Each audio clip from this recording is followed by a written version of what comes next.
Esterification. Alcohols and carboxylic acids react to make esters in esterification reactions. Now, the esters are compounds with functional groups of COO. So, as you can see, this is the functional compound C, double bonded with one oxygen but single bonded with the other oxygen.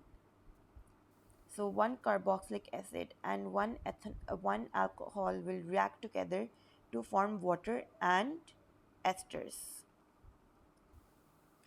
So naming esters.